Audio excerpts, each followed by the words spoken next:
ఇది తెలంగాణ రాష్ట్రంలో పిల్లల కోసం నిర్వహించిన రెండవ బాల సాహిత్య సృజన కార్యశాల 28 మార్చ్ 2016లో ముస్తాబాద్లో నేషనల్ బుక్ ట్రస్ట్ వారు, Chintoju Brahmaiah Memorial People Hospital వారు సంయుక్తంగా ఈ కార్యక్రమాన్ని నిర్వహించారు. స్థానిక జిల్లా పరిషత్ ఉన్నత పాఠశాల వారు, మానేరు రచయితల సంఘం వారు దీనికి సహకరించారు.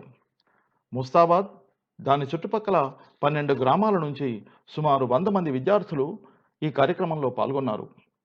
సుప్రసిద్ధ తెలంగాణ కవి రచయితలు doctor Nalimela Bhaskar, Jukanti Jagannatham, Peddinti Ashok Kumar, doctor Pattipaka Mohan, Garipelli Ashok, doctor VR Sharma, doctor Chintoju Shankar ఇంకా మరికొందరు పాల్గొని పిల్లలకు సాహిత్య రచనలకు అవసరమైన ఎన్నో విషయాలు చెప్పారు.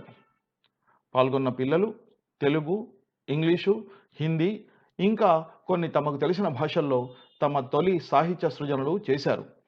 తమ రచనల్ని గురించి మాట్లాడారు.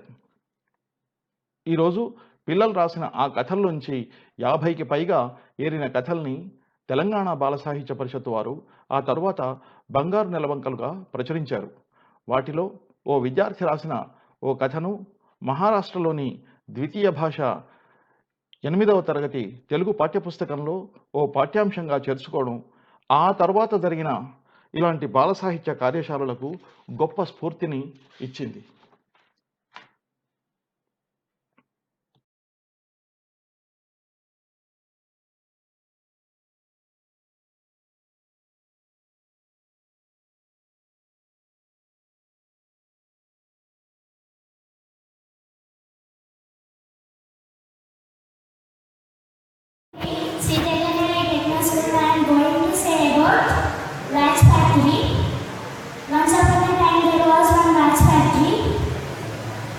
It is very beautiful, and in the different types of watches are there.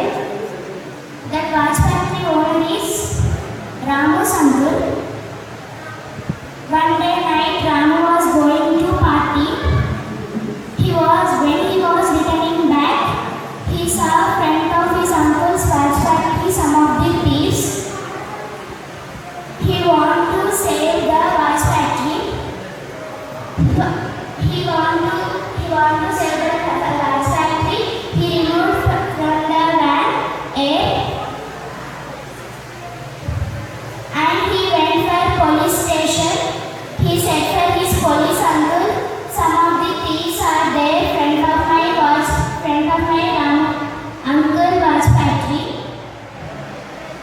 Then the police thought I should go in jeep for near watch factory. Ramu and the police uncle went in jeep for watch factory. They thought that they should arrest the thieves.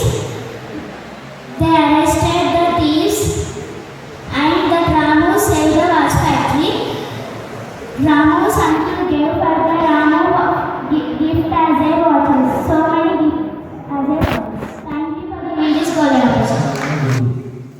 అయితే తన సమస్య పోవడానికి ఏం చేద్దామని అనుకున్న సమయంలో అతనికి సలహా ఇస్తాడు. ఏమిటంటే, నువ్వు దేవుని ప్రార్థించు, అతన్ని కోరిక తీరుస్తాడని చెప్తాడు. అప్పుడు అతను దేవుని ప్రార్థించడం ఆరంభిస్తాడు. అప్పుడు దేవుడు ప్రత్యక్షించి అతనికి ఒకే ఒక వారం ఇస్తాడు. నువ్వు ఏదైనా ఒకే ఒక కోరిక కోరుకో, నేను అది నెరవేరుస్తానని చెప్తాడు. కానీ అతనికి ఉన్నాయి 3 సమస్యలు. అదేంటి? అతను పిల్లవాడు, ఇంకొకటి అతని పిల్లలేరు, అలాగే వాళ్ళ అమ్మ. అయితే ఏం చేయాలో అర్థం కాక తను వాళ్ళ గురువు గారి దగ్గరికి వెళ్తాడు. తన గురువు గారి దగ్గర వెళ్ళి అతను సలహా తీసుకొని దేవుని తన కోరిక ఏంటో తెలపగా అతని యొక్క 3 సమస్యలు తీరిపోతాయి. ఇంతకీ తన గురువు ఇచ్చిన సలహా ఏమంటున్నావు మీరు కాస్త చెప్పగలరా? అతను నిజానికి దేవుని ఏమంటున్నాడు? కార్మికులకు ప్రజలకు నచ్చేది. ఆమె ఒకరోజు తన ఇంటికి ఒక చక్రవర్తి వచ్చాడు.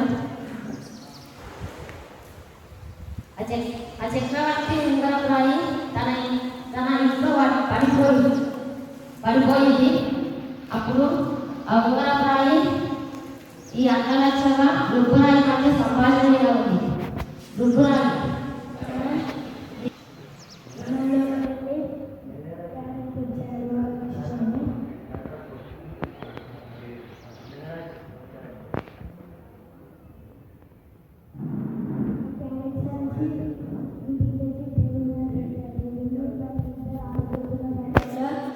అతను ఆపేసి ఇది నాకు కావాలని ఉంది, పని కూడా నాకు కావాలని ఉంది.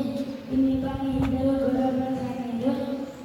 తర్వాత వాళ్ళ అమ్మారని ఎవరు ముందుగా తీసుకొస్తే వారికి అని ఉంది. బిన్ను తీసుకొద్దామని చాలేదు, పని తీసుకొద్దామని చెప్పేటప్పుడు ఇంకా రాయాలి అని అనిపించింది. చాలా బాగా రాశాను కదా. ఇక్కడ సార్లు కూడా చాలా ప్రోత్సహించారు రాయాలని. ఆ రాసిన కథ తప్పు రైటో తెలియదు కానీ రాయనైతే రాశాను.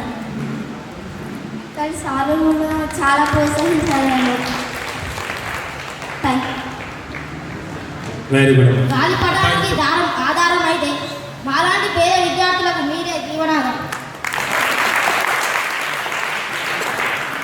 పచ్చని చెట్లతో అనుకూల వాతావరణంలో రచయిత మధ్యలో మాలాంటి పేద విద్యార్థులకు సహాయం అందిస్తున్న మాలోని ప్రతిభను గుర్తించి దాగి ఉన్న శక్తిని బయటకు తీసిన మీ అందరికీ ధన్యవాదాలు.